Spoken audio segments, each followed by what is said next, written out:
ಇಷ್ಟ ದಿನ ಆದ್ಮೇಲೆ ಒಂದ್ ಒಳ್ಳೆ ಸಿನಿಮಾ ನೋಡಿದೆ, ಅದು ಕೂಡ ನಮ್ ಕನ್ನಡದಲ್ಲಿ. ಲಾಂಗ್ ಟೈಮ್ ಬ್ಯಾಕ್ ನನ್ನ ಒಬ್ರು ಸಬ್ಸ್ಕ್ರೈಬರ್ ನನಗೆ ಕಮೆಂಟ್ ಮಾಡಿದ್ರು, ಬ್ರೋ ವಿನೋದ್ ಪ್ರಭಾಕರ್ ಅವ್ರದ್ದು ಮಾದೇವ ಸಿನಿಮಾ ಬರ್ತಾ ಇದೆ, ರಿವ್ಯೂ ಮಾಡಿ ಅಂತ.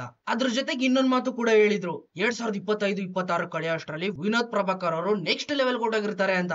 ಬಟ್ ವಿನೋದ್ ಪ್ರಭಾಕರ್ ಅವ್ರು ಮಾಡ್ತಾರೋ ಸಿನಿಮಾಗಳು ಈಗೀಗ ನೋಡ್ತಾ ಇದ್ರೆ ಊಹಿನೇ ಮಾಡ್ಕೊಳಕ್ ಆಗ್ದಿರೋ ಅಂತ ಜಾಗಕ್ಕೆ ಹೋಗೋ ತರ ಕಾಣಿಸ್ತಾ ಇದ್ದಾರೆ.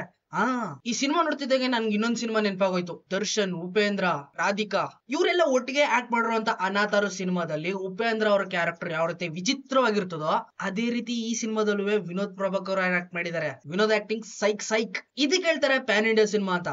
ಬೇರೆ ಲ್ಯಾಂಗ್ವೇಜ್ ಅಲ್ಲೂ ಕೂಡ ರಿಲೀಸ್ ಮಾಡಿದ್ರೆ ಚೆನ್ನಾಗಿರ್ತಿತ್ತು. ಕನ್ನಡ ಪ್ಲಸ್ ಮಲಯಾಳಂ ಅಲ್ಲಿ ಮಾತ್ರ ಈ ಸಿನಿಮಾನ ರಿಲೀಸ್ ಮಾಡವ್ರೆ. ಈ ಸಿನಿಮಾ ಏನಾದ್ರು ಒಳ್ಳೆ ಕಲೆಕ್ಷನ್ ಮಾಡ್ಬಿಟ್ಟು ಕಾಂತಾರ ತರ ನೆಕ್ಸ್ಟ್ ಲೆವೆಲ್ ಹೋಗ್ಬಿಟ್ರೆ ಪಕ್ಕ 8 ಲ್ಯಾಂಗ್ವೇಜ್ ಅಲ್ಲಿ ಡಬ್ ಮಾಡೋದಂತೂ ಫಿಕ್ಸ್. ಈ ಸಿನಿಮಾದಲ್ಲಿ ವಿನೋದ್ ಪ್ರಭಾಕರ್, ಸೋನಲ್ ಮಂತರ್, ಶ್ರೀನಗರ್ ಕಿಟ್ಟಿ, ಇನ್ನ ನಮ್ ಕನ್ನಡದ lady super hero Malashri madam, Shruti madam, Achyut Kumar, cockroach, Sudhir ಇವರೆಲ್ಲ ಈ ಸಿನಿಮಾದಲ್ಲಿ ಆಕ್ಟ್ ಮಾಡಿದಾರೆ. ಇವರೆಲ್ಲರ ಆಕ್ಟಿಂಗ್ ಯಾವ ಲೆವೆಲ್ ಅಲ್ಲಿ ಇತ್ತು ಅಂದ್ರೆ, ನಾಟಿ ಕೋಳಿಗೂ ಪಾರಂ ಕೋಳಿಗೂ ಏನ್ ಡಿಫ್ರೆನ್ಸ್ ಇರುತ್ತೋ, ನಾಟಿ ಕೋಳಿ ಹೆಂಗ್ ಪವರ್ಫುಲ್ ಆಗಿರ್ತದೋ ಪಾರಂ ಕೋಳಿ ಯಾವ ರೀತಿ ಇರ್ತದೋ ಇದ್ರ ಡಿಫ್ರೆನ್ಸ್ ನೋಡಿದ್ರೆ ಗೊತ್ತಾಗುತ್ತೆ. ಈ ಸಿನಿಮಾದಲ್ಲಿ ಎಲ್ಲಾರ ಆಕ್ಟಿಂಗು ಕೂಡ ನಾಟಿ ಕೋಳಿ ತರನೇ ಇತ್ತು.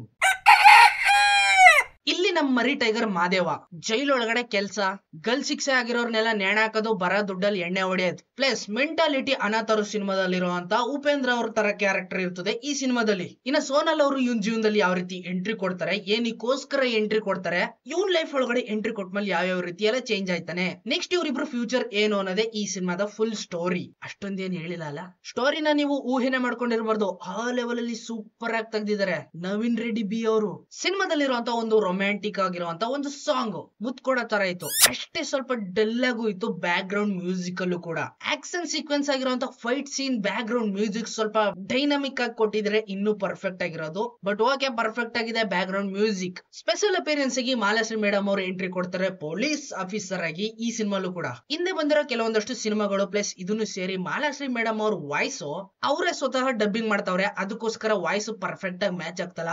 ಹಿಂದೆ ಹಳೆ ಸಿನಿಮಾಗಳು ವಾಯ್ಸ್ ಮೇಕ್ ಓವರ್ ಯಾವ ರೀತಿ ಇತ್ತು ಅಂತ ನೋಡಿರ್ತೀರಾ, ಖಡಕ್ ಆಗಿ ರಗಡ್ ಆಗಿ ಯಾವ ಲೆವೆಲ್ ಅಲ್ಲಿ ಇತ್ತು ಆ ವಾಯ್ಸ್ ಹೋಗ್ಬಿಟ್ಟಿದೆ ಇಲ್ಲಿ. ಇನ್ನ ಸಿನಿಮಾದಲ್ಲಿ ಮೇನ್ ವಿಲ್ಲನ್ ಆಗಿ ಕಾಣಿಸ್ಕೊಳ್ಳೋದು Srinagar Kitty, plus bonus point ಆಗಿ ಇನ್ನೊಬ್ರು ಕೂಡ ಇರ್ತಾರೆ. ಅದನ್ನ ನಾನು ಇಲ್ಲಿ ಹೇಳಕ್ ಆಗಲ್ಲ, ಅಲ್ಲಿ ಹೋದ್ಮೇಲೆ ನಿಮ್ಗೆ ಗೊತ್ತಾಗುತ್ತೆ ಏನ್ ಇವ್ರು ವಿಲ್ಲನ್ ಅಂತ ಶಾಕ್ ಆಗ್ಬೇಕು ನೀವು. ಆ ಲೆವೆಲ್ ಅಲ್ಲಿ ಇದೆ ಇನ್ನೊಂದು ಬೋನಸ್ ಪಾಯಿಂಟ್.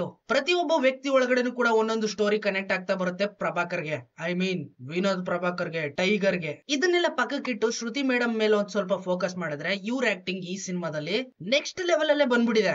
ರಿಕ್ವೆಸ್ಟ್ ಮಾಡ್ಕೊಳ್ಳೋಣ ಇನ್ ಮುಂದೆ ಶ್ರುತಿ ಮೇಡಮ್ ಅವರು ಇದೇ ರೀತಿ ಕ್ಯಾರೆಕ್ಟರ್ ಗಳನ್ನ ಪ್ಲೇ ಮಾಡ್ಲಿ ಅಂತ. ಸಿನಿಮಾದ ಸ್ಟಾರ್ಟಿಂಗ್ ಇಂದ ಹಿಡಿದು ಎಂಡ್ ವರ್ಗುನು ಫುಲ್ ಫೋಕಸ್ ಆಗ್ತೀರಾ, ಎಲ್ಲೂ ಕೂಡ ಆ ಕಡೆ ಈ ಕಡೆ ಹೋಗದೆ ಮಧ್ಯದಲ್ಲಿರೋ ಬ್ರೇಕ್ ನು ಕೂಡ ಬ್ರೇಕ್ ಮಾಡ್ಕೊಂಡು ಎಕ್ಸಾಕ್ಟ್ ಆಗಿ ಕೊನೆ ಕ್ಲೈಮ್ಯಾಕ್ಸ್ ಅಲ್ಲಿ ಸ್ಯಾಡ್ ಎಂಡಿಂಗ್ ಏನಾಗಿರಬಹುದು ಅಂತ ಸಿನಿಮಾಗ ಹೋಗಿ ನೋಡಿ. Cinema super duper of the 2025. Next Nelson ಬರ್ತಾ ಇದೆ ಟೈಗರ್ದು, ಅದಕ್ಕೂ ಕೂಡ ವೇಟ್ ಮಾಡೋಣ. ಆದಷ್ಟು ಬೇಗ ಪೋಸ್ಟರ್ ನೋಡ್ತಿದಾಗೇನೆ ಏನೋ ಮಿರಾಕಲ್ ಆಗಿ ಕಾಣಿಸ್ತಾ ಇದೆ. ಇದೇ ಬ್ಯಾಕ್ ಗ್ರೌಂಡ್ ಅಲ್ಲಿ ಸಿನಿಮಾ ಮಾಡ್ಲಿ ಟೈಗರ್. ಎಲ್ಲ ಚೀಪ್